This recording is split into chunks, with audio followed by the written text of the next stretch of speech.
All right, good evening, everybody. My name is Joey Ells. I am on staff here at Eastview Christian Church, and I want to welcome you to our mental health webinar tonight. Before we get started, I do want to share a few Zoom tidbits and advice. We want this to be an enjoyable night for everybody. We want to make sure everyone's experience is enjoyable. So you should not have access to your microphone or your video. If by chance you do, please do not turn them off. Or do not turn them on. I'm sorry, do not turn them on. That way it'll help keep the screen clear. We won't get any audio feedback, and it'll just make for a nice clean night for everyone. So yeah, we're talking about mental health tonight. And if you are anything like me, you may not know a whole lot about it. So hopefully tonight will be very informative. It'll be very educational. Hopefully it'll be very enlightening for a lot of us. But to help me do that, I would like to introduce my friend, Sarah Thompson. So Sarah is on staff at Eastview as well, and she is the pastor of member care. So Sarah, why don't you tell us a little bit about yourself, and then I'll let you kind of take over. Thanks, Joey. I'm just really excited that Eastview Kids is sponsoring this mental health well-being for our kids tonight.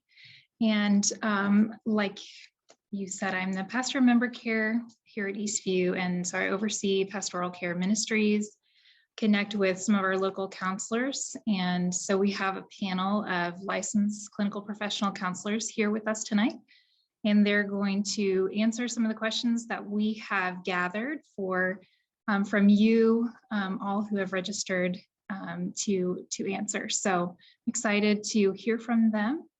And I'll introduce them in a few minutes here, one at a time, and they're going to kind of share a little bit of thoughts initially on mental health as they come in.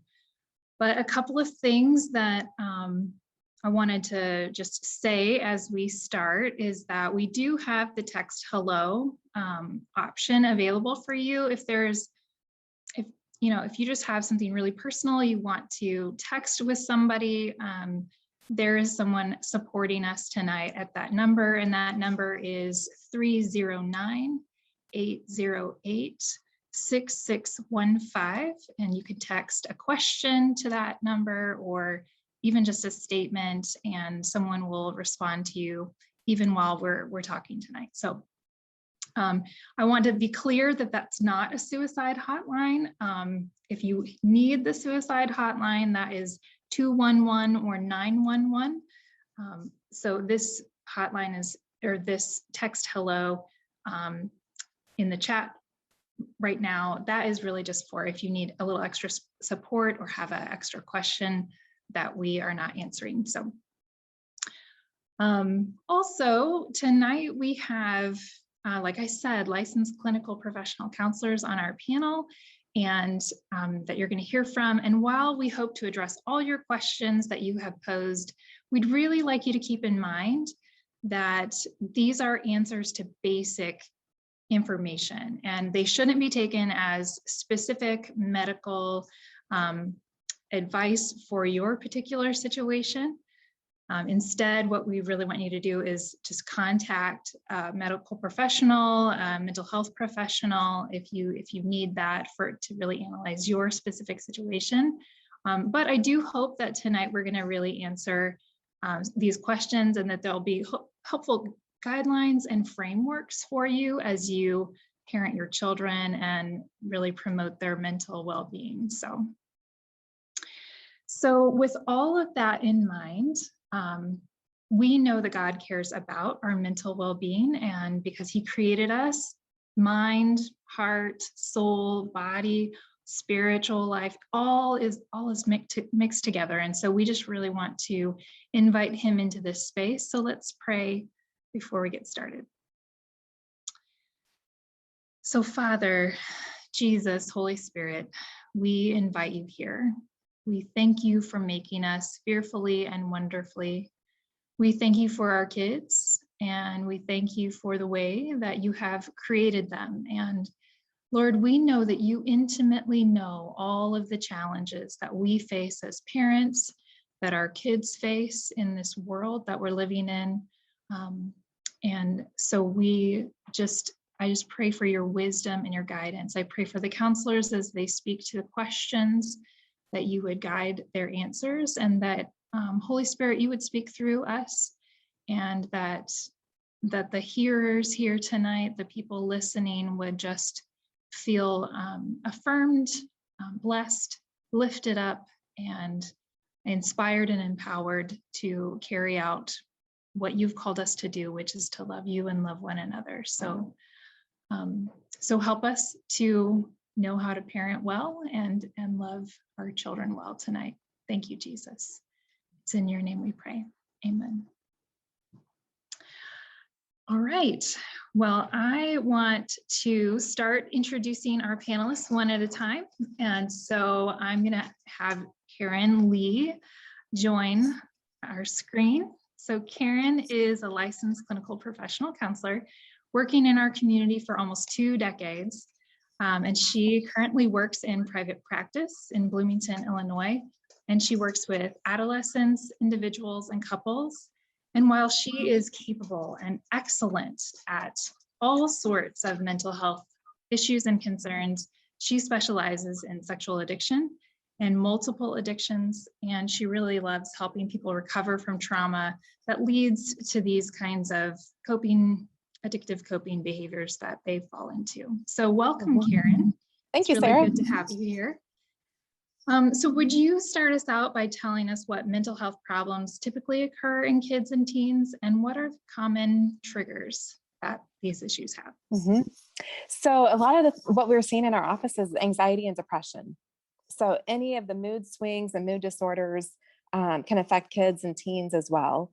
And both anxiety and depression are higher this year than they have been in the past, even though those have been issues that come up.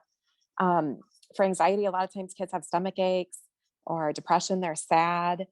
But we're also seeing eating disorders and ADHD, and behavioral issues that come up during this time. And triggers can be, if there's divorce, if there's death in the family, if you're moving, if there's changes, if there's stress at home, if mom and dad are having marriage issues, all those things can be triggers. And, added into genetic factors, we don't always know exactly what the triggers are, but we do know that mental health issues in kids comes up and can be a long-term issue, or it really can be short-term, but we can get them some help. Great, thank you. Those are some really good signs and symptoms. So next, I'd like to introduce Wilma Mclaughlin, and I think I always say your name wrong a little bit, Wilma. But Wilma has spent her career working with children, individuals, and couples as a licensed clinical professional counselor. And she has training at the Therapy Institute in Chicago, and she was certified in child and adolescent mental health. And she currently works at Agape Counseling in Bloomington. She works with people as young as 10 and as old as older adults. And she particularly enjoys coaching those who are experiencing difficulty in parenting, which is really, we need your wisdom here tonight, Wilma. So welcome. Thank you. And would you speak to some signs of mental health issues in kids? I know that Karen kind of explained a little bit of that, but is there anything you would add, and maybe red flags to look for? Well, I would say anything that you notice in your child that is uncharacteristic. First, I would say always look for the obvious things that might be going on that might be upsetting to the child. Like Karen said, things going on in the family, things going on in the community, at school. Typically, I do not see children come into counseling until actually they do reach school age. So I think that's an indication that there's an increased anxiety when they start school. So, and sometimes they respond to that. First of all, I would say if the child is exhibiting any signs that are uncharacteristic for their age or development, then the first thing would be to seek attention from a medical professional, like the pediatrician. Make sure there's nothing physical going on, because there can be a lot of physical things that can cause behavior problems and mood swings. But generally, anytime that they are making negative self-statements like "I hate myself," "I'm stupid," all those sorts of things, that's concerning. Anytime they're doing any self-harming behavior, mood swings like going into a rage, being irritable, and that's not characteristic. Hopefully that would not be characteristic of your child. Also, if they're becoming more and more withdrawn, isolating, not enjoying the things that they used to enjoy. Some of the similarities are similar to what we see in adults, but with children, because of they have less impulse control, they're going to be acting out more when there's something that's really upsetting for them, whereas adults tend to self-medicate in other ways. Red flags, I would say, would be if they are making those a lot of negative statements about themselves, or I wish I could just kill myself. That's always alarming for a child, for a parent, but that's not necessarily terribly uncommon. If they're having any self-harming behavior as well. That's really helpful. Thank you, Wilma. Well, our final counselor on the panel that I'd like to welcome is Jay Cummins. And Jay has a compassionate heart that led him into a secondary career as a counselor several years ago. So he is a licensed clinical professional counselor also, and he works at Truth and Love Counseling in Normal, Illinois, where he works primarily with men and couples, but also sees adolescents quite a bit. He's EMDR certified, and he enjoys helping people untangle from the pain of brokenness into healthy relationships. So welcome, Jay. Thank you. And Jay, would you speak tonight to how parents could maybe deal with stress from having children with mental health issues? You know, it's a really good question because, you know, as parents, when our kids are going through really anything, but with some of the anxiety, depression issues that are going on, it's very easy to get so focused on them that, you know, we don't take care of ourselves. We don't take time to do good self-care. And so obviously good self-care is something we still have to find time to manage. I think the second thing, and folks, you know, do that in a wide variety of ways, but just not forgetting to carve out time for that. The second thing I think is really just resourcing ourselves, whether it is actually as parents seeking, you know, help from counselors or therapists here in town, but also, you know, as we start to read books, do our own kind of research, then, you know, we start to build a certain level of confidence that we can, you know, that we can help our kids. Because a lot of times if we haven't been dealing with that, part of the stress is, you know, not knowing what to do, you know, how to approach it. And so just beginning to resource ourselves in various ways. And then the third thing really is being willing to share.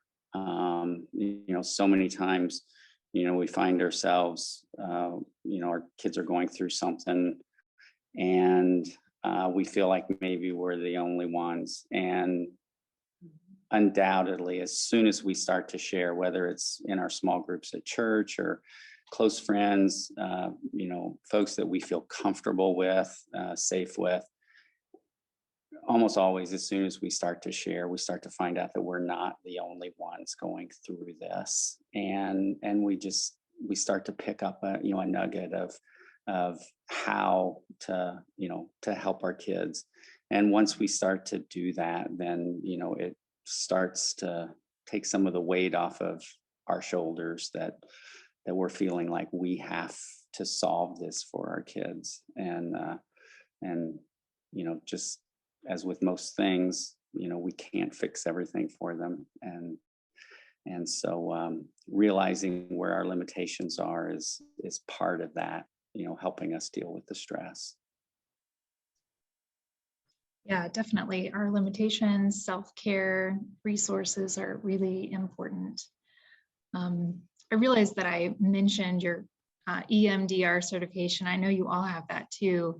And not everyone knows what that is. And it's simply it's complicated, but it's simply a technique, a therapeutic technique that involves eye movement or bilateral stimulation of the body that helps people process trauma quicker. So that's the simple version of what that is. So one of the questions that we received from that we gathered for tonight was, how do I even know where to begin and what resources are available? And I'm going to go ahead and answer that question because sometimes with so many counselors available out there in the community, it can be hard to limit or just kind of look at how do I narrow that down? And the church actually has accumulated a referral list of mostly Christian professional counselors in our community.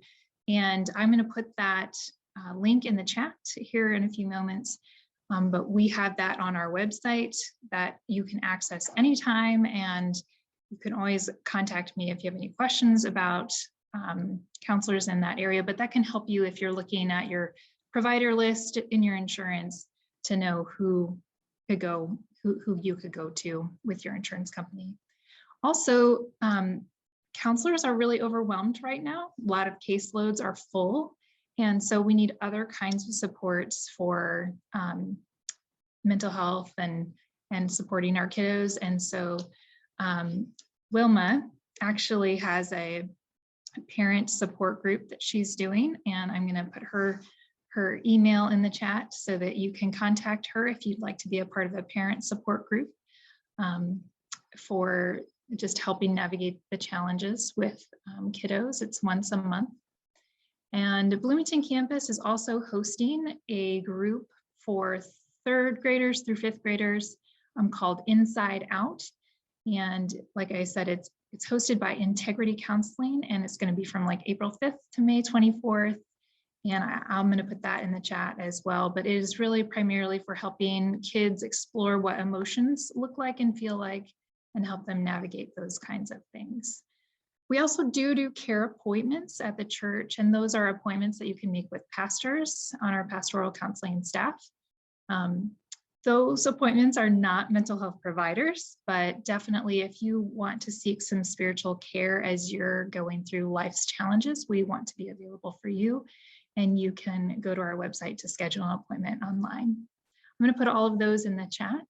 But while I do that, Karen, what if kids refuse to go to counseling? How do parents deal with that? Yeah, that's a good question, Sarah, because there's a lot of kids who are scared and they don't know what to expect. And kids don't want to be the identified patient in the family. They don't want to be the kid who's like got the problem or have something wrong with them. And so at times it's best for the parent to start going to counseling themselves. And they can really model that it's not scary, that this is a healthy thing to do. And it's a good thing to be able to work on whatever issues we might have. We all have something that we can be working on.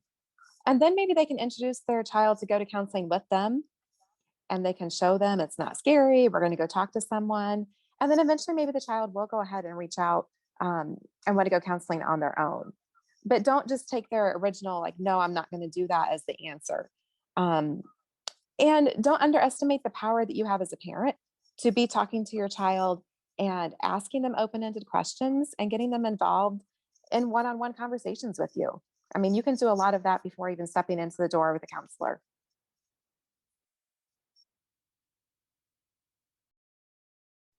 Thanks, Karen. That's really wise.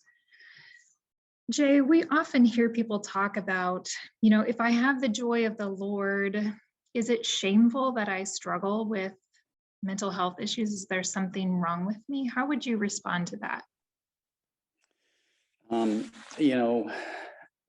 We hear that a lot. It's a really good question because, people in general, many times are resistant to seek counseling because they feel like it should be something that they should be able to handle on their own, or that they're weak in some way.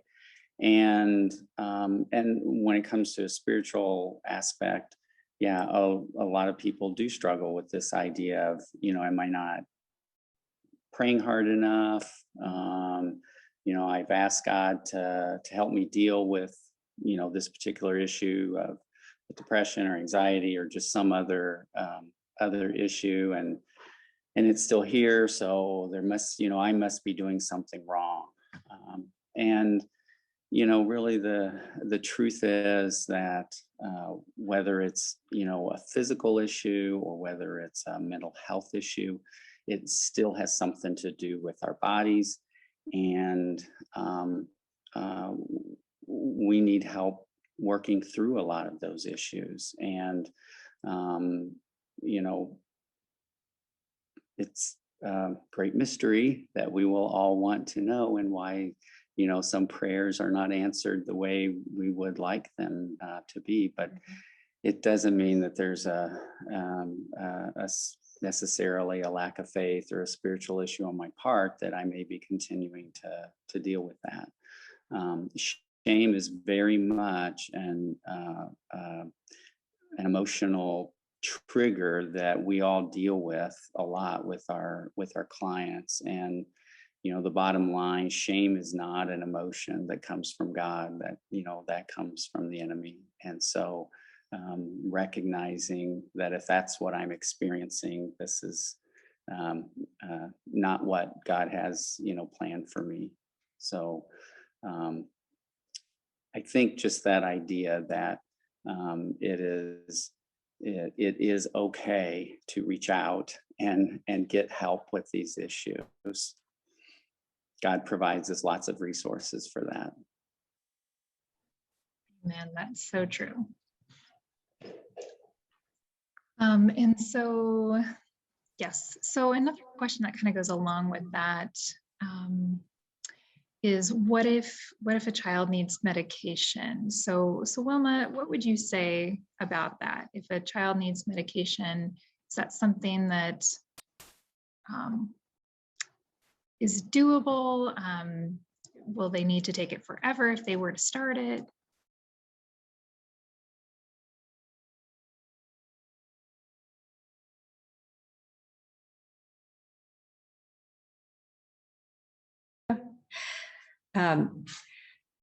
I would say I'm very neutral about medication. Sometimes it is definitely the way to go. I would recommend seeing your pediatrician, go over any of the specific areas of concern that you have, and the pediatrician would be the best one to prescribe that. Oftentimes people worry if my child's on medication, will it change his personality? And I will say, no, it won't change the personality, but it may help them to be less anxious. It may help them to be less depressed. It may also help them to be more energetic, or have renewed interest in things that they'd lost interest in. So those are all positive changes. It would not necessarily change their personality though. So you'll still have your little Bobby or your little Susie, but they should be behaving better and happier because they don't have as much stress and anxiety. And then another question sometimes for adults and children is, does this mean this is the rest of my life? And I would say it depends on what the cause of the concerns are. But typically what I see is, no, it's not usually the rest of your life or the rest of your child's life. A lot of depression and anxiety is very situational and in response to outside stressors.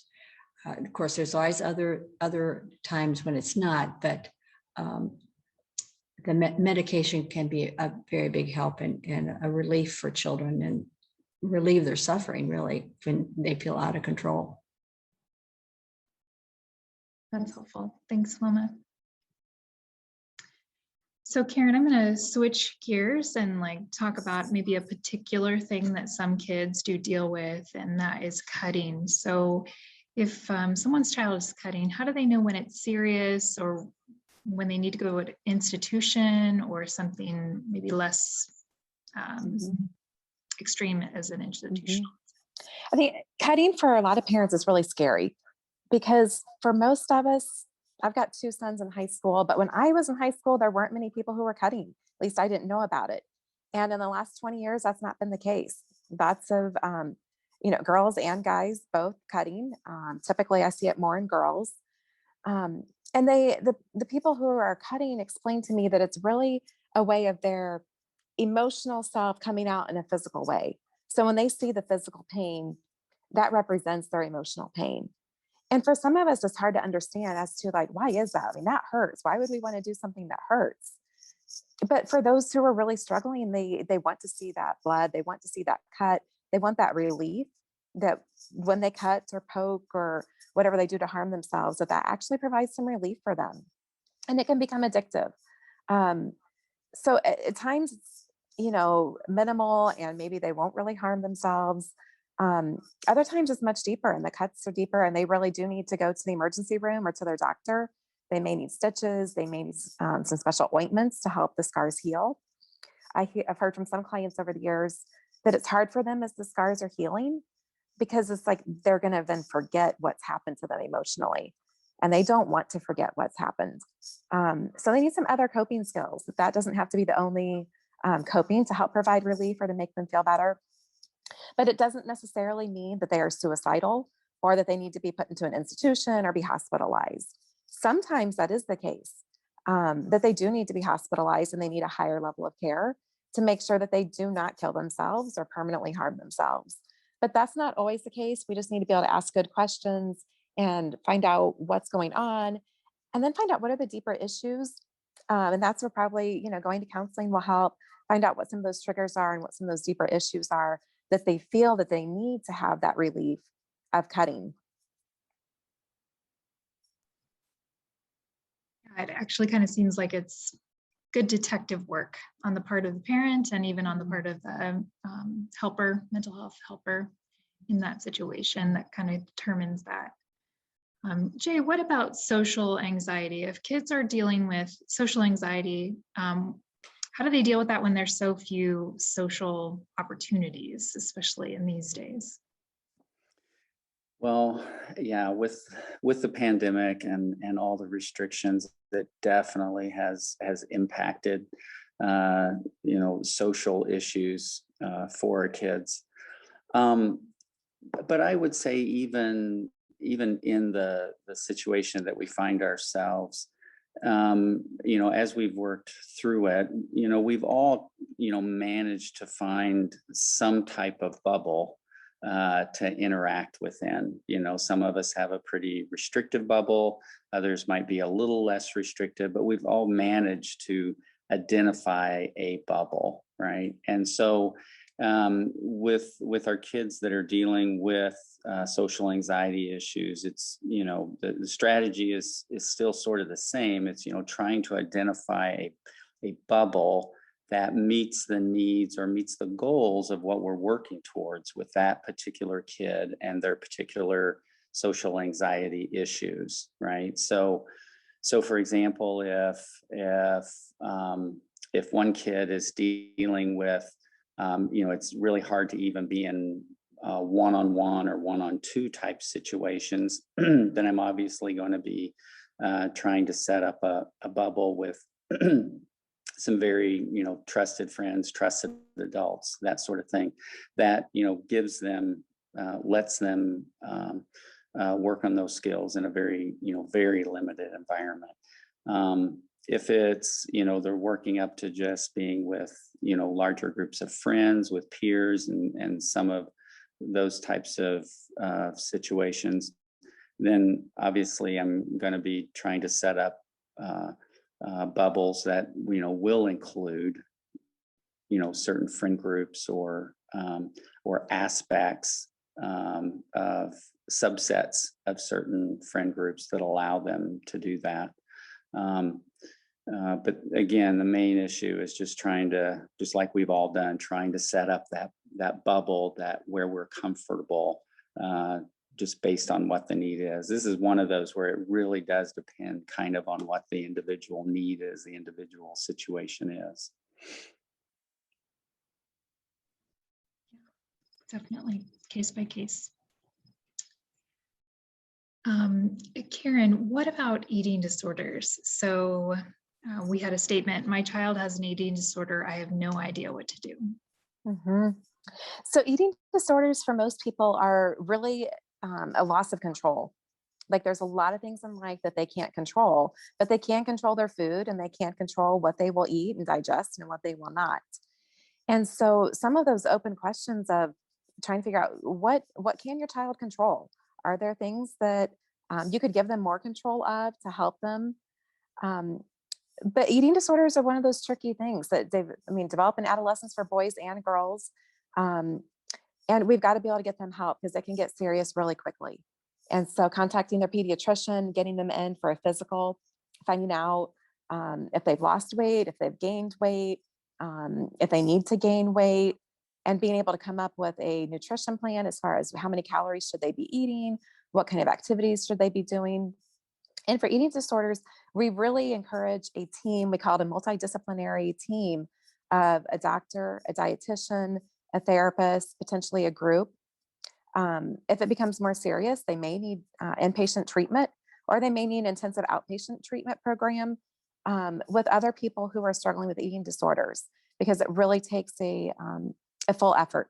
A lot of the students or adolescents who struggle with an eating disorder are very good at hiding, and they can be very secretive on what are they doing with the food.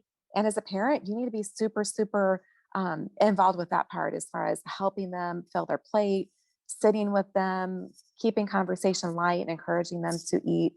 But don't try to do that alone. Really seek out help of a medical professional and then start to build that team. That's great. Good advice. So Wilma, what are some strategies that help with improving our overall mental health? Well, first of all, I would say, like Jay said, as parents, to make sure that you're modeling taking good care of yourself first. That can be very difficult when it's a two-parent working family, you've got multiple children, you're being pulled everywhere. So it can be as simple as really sitting down as a family and saying, what stresses can we eliminate?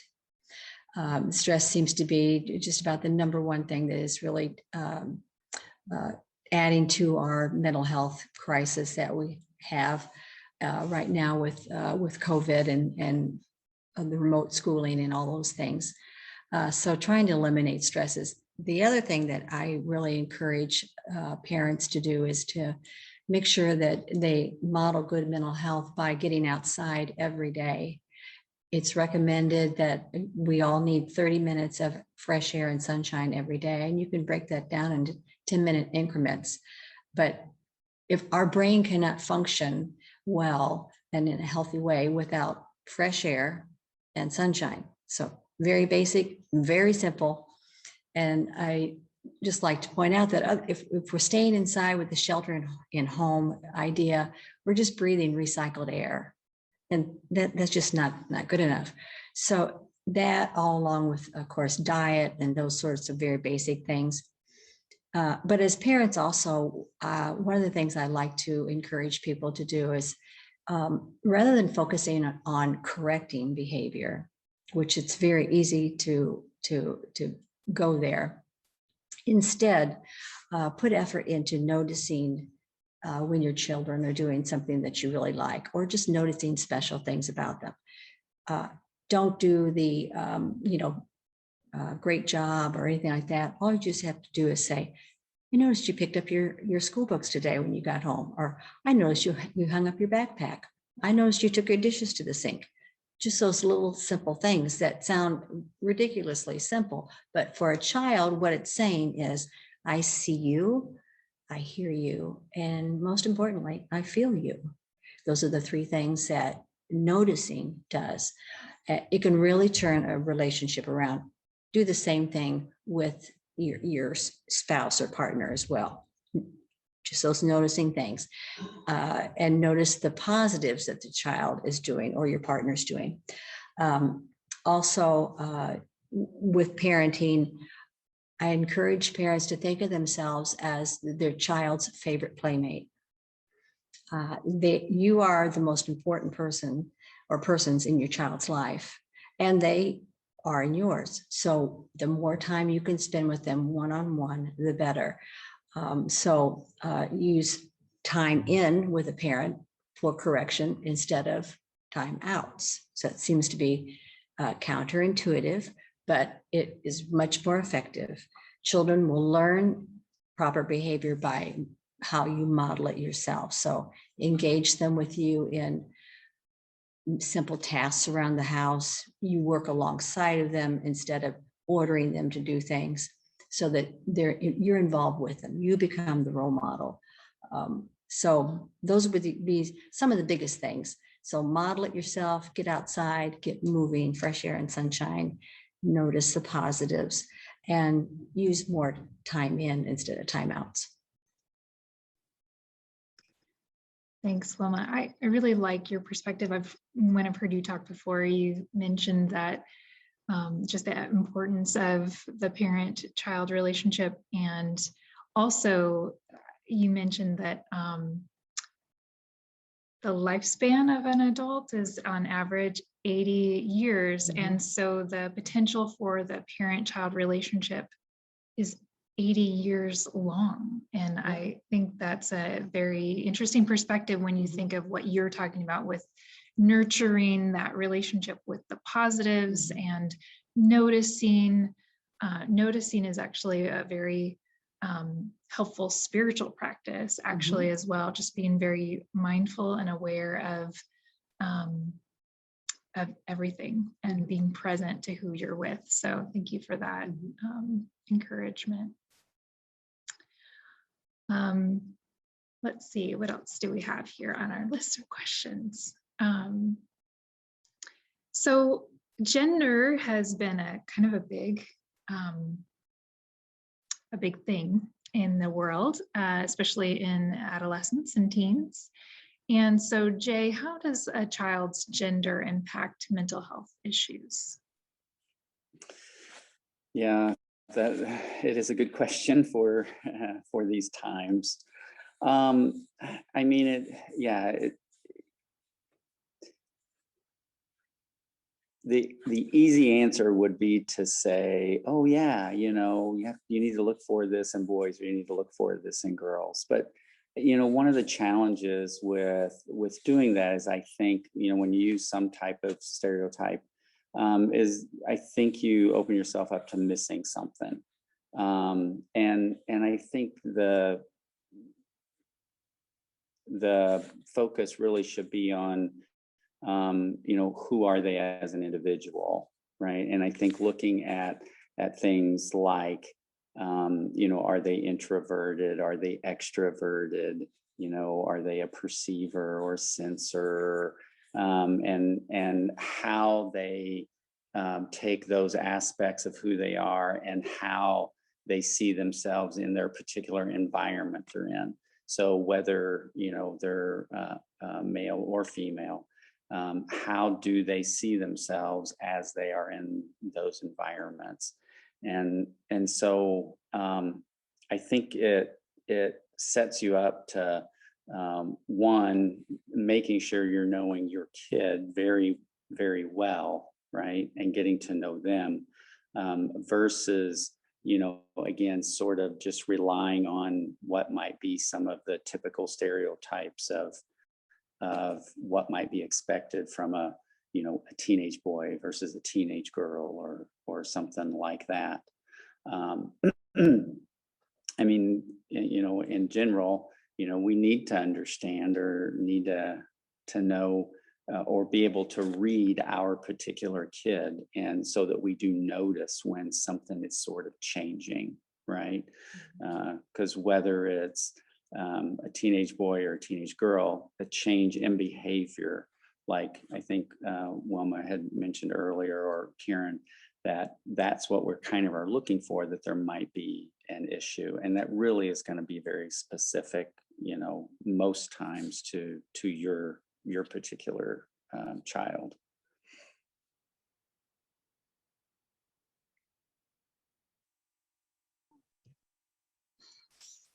Having trouble unmuting.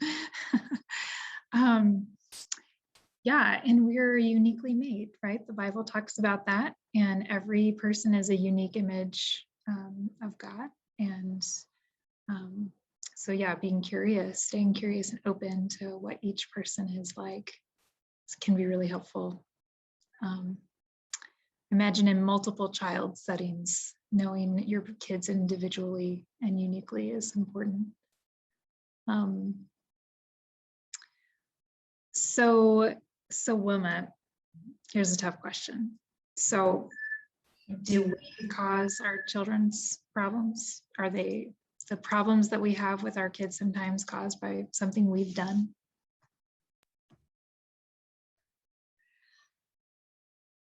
Well, first of all, I would say to everybody listening that you're listening and you're here at this this panel discussion because you are a very conscientious parent and you want what's best for your child.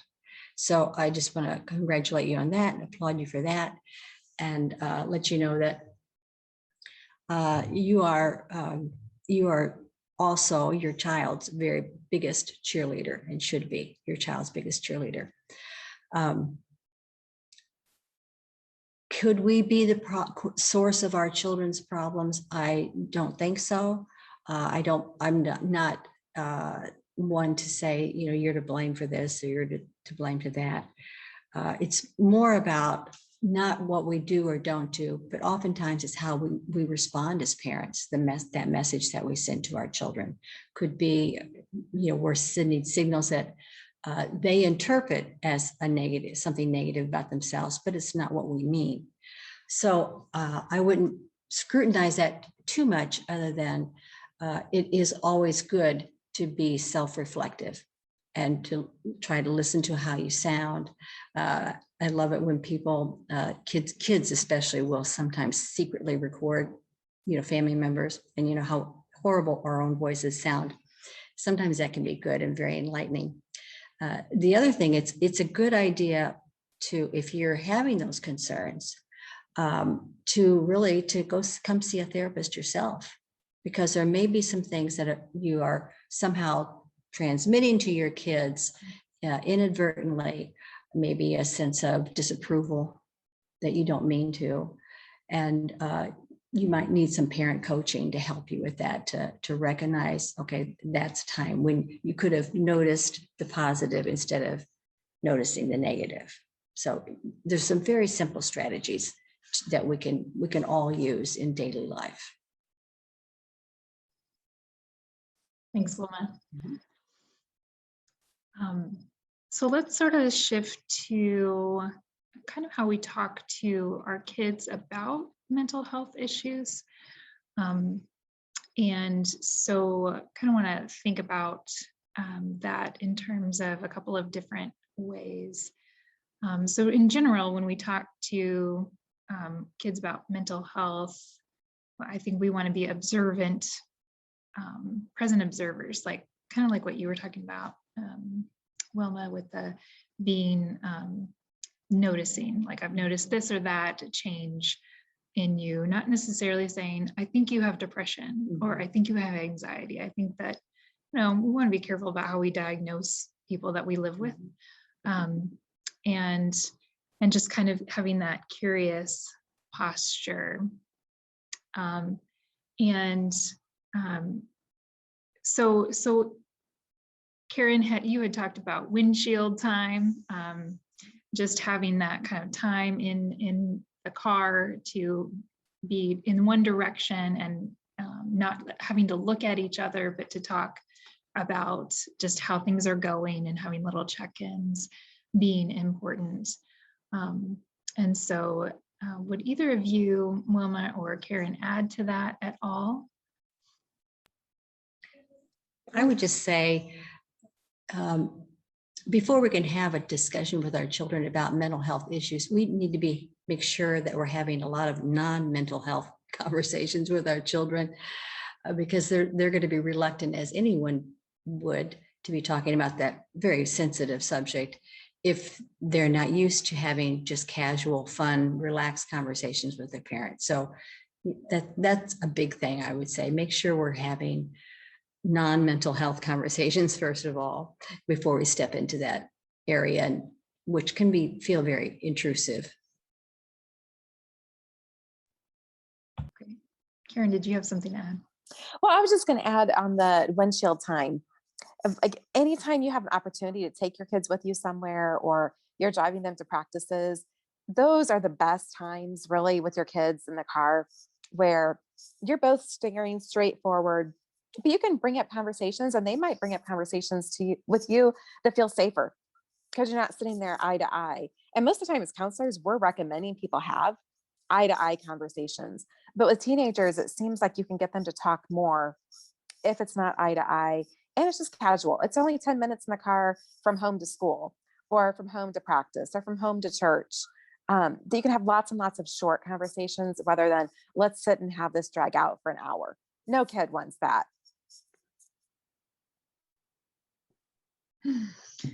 Yeah. So what about disclosure? So like if a parent has struggled with depression or they do, like what's okay to share with their kids? Jay, you want to answer that? That's a really good question. I mean, I think the quick answer is yes, it is okay to share that has been a struggle, right? So as Wilma said, one of the things we need to be doing with our kids is modeling, and not just modeling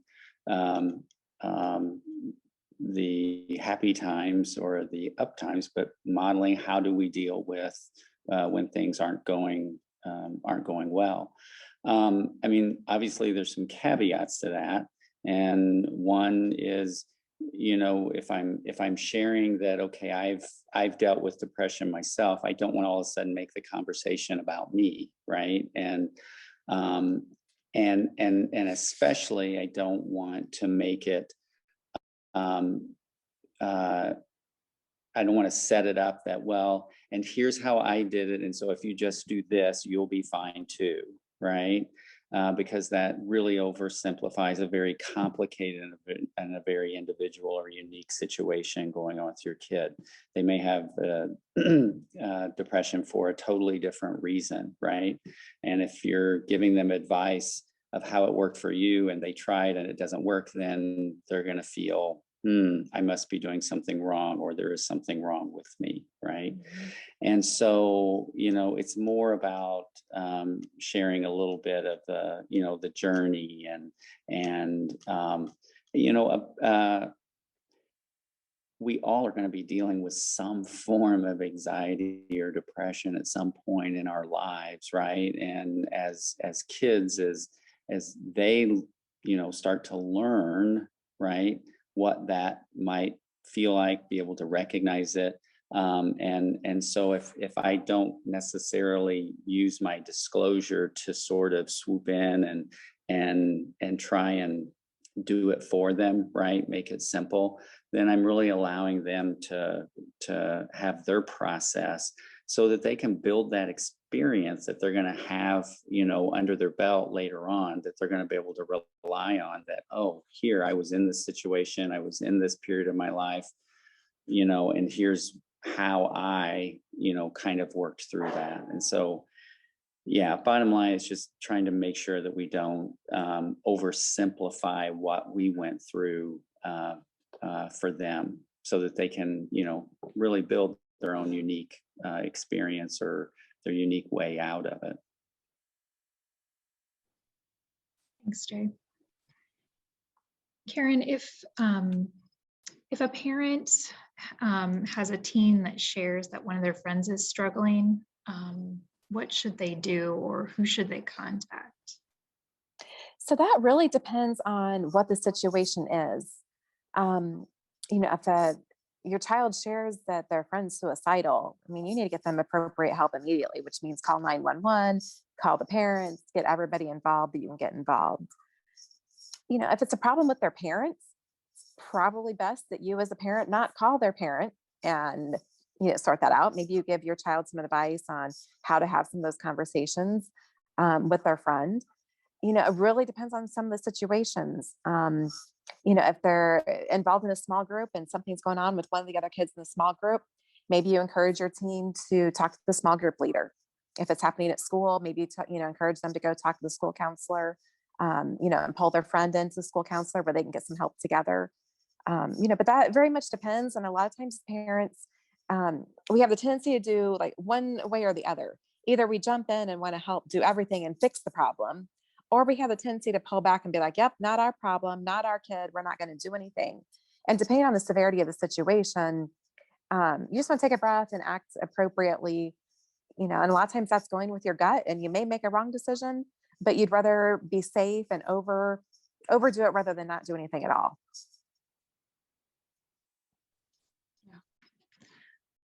Awesome. I know that comes up quite a bit, so thank you for sharing your perspective on that, Karen. So we've got about 7 minutes left, so I wanted to just do seriously 2 minutes around the horn. So we'll start with you, Jay. Is there anything else you would like to encourage parents with before we leave tonight? Well, hard to do that in just a couple of words, especially for me. But I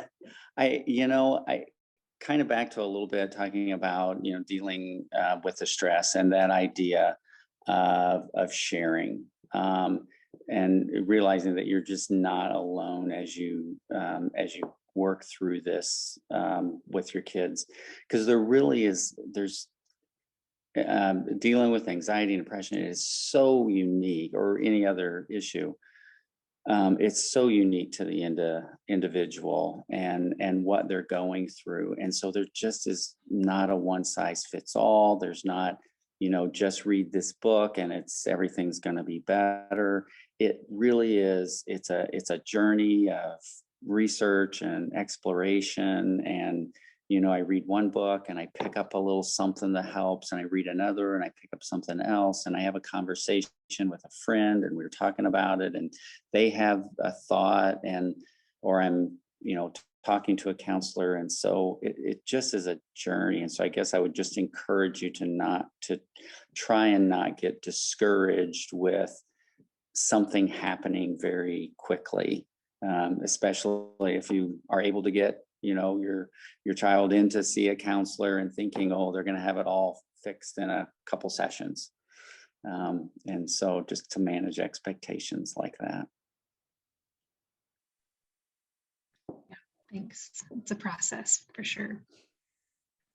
Karen, 2 minutes of encouragement. Well, I would say that as a parent of 2 high school students right now, parenting teenagers is much more difficult than any other season so far. And every stage and every season, everybody always tells you, oh, it's so hard, the next season's harder. But now having high school students, no, really is hard, because you want to help them become individuals. You want to help them love the Lord. You want to help them set boundaries. And as a parent, you still have expectations for them. So I would say keep those, conversations open. Continue to try to date with your children, spend time with them, have those conversations so they feel comfortable talking to you. And be cautious on what you say about them, whether they're around or they're not around. Be careful who you're talking to about your kids, especially if it's in a negative way. If you have a family struggle, there is something about getting support and feeling supported. And that's important because it helps to normalize your issue, the kid's issue, the family issue. But you also don't want that getting back to your kid of, well, your mom said this or your mom said that, because that's really shaming and makes them feel even worse. And they're not going to trust you and not want to open up anymore about you. But the bottom line is there are no perfect families. We're all really trying to do the best we can do. And we're going to make mistakes. We're not going to be perfect, but we have to keep moving forward and just do the best we can. And if each of us is loving our kids the best we can with what we know at the time, that's what we answer to. That's what we call to. And if we can do better than the previous generations, then we're doing what we need to do moving forward. Amen. Preach, sister. All right, Wilma. Last but certainly not least, what would you give encouragement to parents tonight?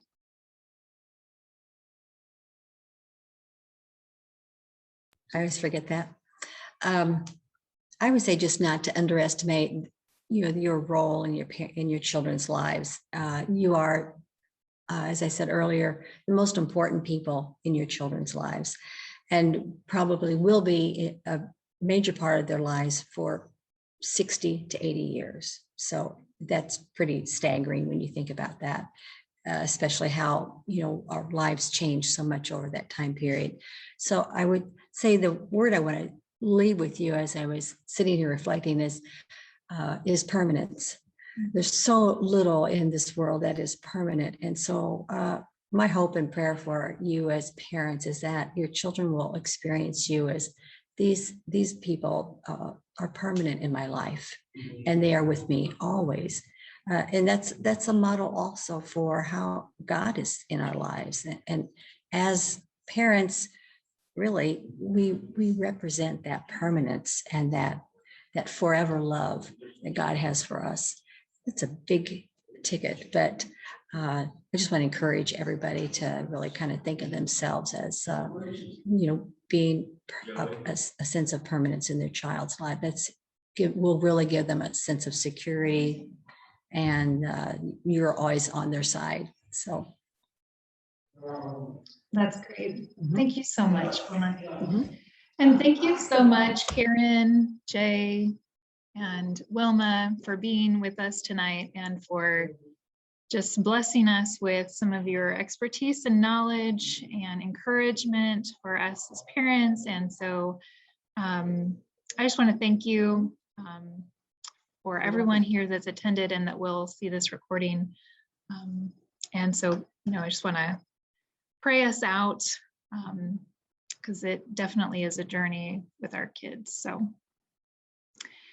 So God, we are blessed that we know that you are never absent from us. Even when we don't experience your unique presence with us all the time, we know that we can count on that you are there, walking with us day by day and giving us what we need each moment so that we can be who we need to be in our child's lives. And so would you give us that grace of remembering that, helping us as we navigate and investigate different things that our kids are going through.